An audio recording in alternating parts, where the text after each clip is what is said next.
বেনাপোল মোংলা রুটে আনুষ্ঠানিকভাবে ট্রেন চলাচল শুরু, এতে খুশি স্থানীয়রা। আর এই বিষয়ে জানাতে যুক্ত হচ্ছেন বাগেরহাটের কাটাখালী এলাকা থেকে এস সোহান। সোহান, আপনি যুক্ত হচ্ছেন আমাদের সঙ্গে। সোহান, ট্রেন চলাচল তো শুরু হওয়ার কথা ছিল, শুরু হয়েছে কিনা এবং এই বিষয়ে স্থানীয়রা কি বলছেন? খুলনা মোংলা যে রেলওয়ে, এখানে কিন্তু আজকে থেকে আনুষ্ঠানিক রেল চলাচল শুরু হয়েছে। আমরা এই মুহূর্তে যে স্টেশনটিতে রয়েছি, এই স্টেশনটি হচ্ছে বাগেরহাটের কাটাখালী রেলওয়ে স্টেশন।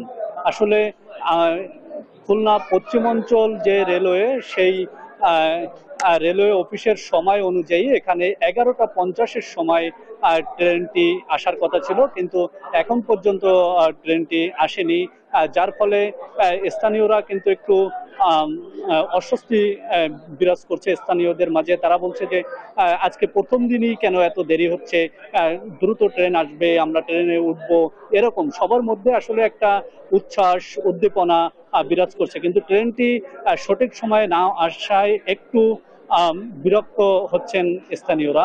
এছাড়া আমরা যদি বলি যে এই ট্রেন সংযোগ যুক্ত হওয়ার ফলে আমাদের বাগেরহাট এবং মোংলার কিন্তু ব্যবসা বাণিজ্য এবং সার্বিক যোগাযোগের ক্ষেত্রে ব্যাপক উন্নয়ন সাধিত হবে বলে মনে করছেন স্থানীয়রা। তারা জানিয়েছেন যে মোংলা যেহেতু বন্দর এবং এই বন্দর থেকে ব্যবসা বাণিজ্যের একটা সম্প্রসারণ হয়ে থাকে, যার কারণে এখান থেকে মালামাল পরিবহন এবং যশোর এবং ইন্ডিয়া থেকে পণ্য আনা নেওয়ার ক্ষেত্রেও ব্যাপক পরিবর্তন হবে।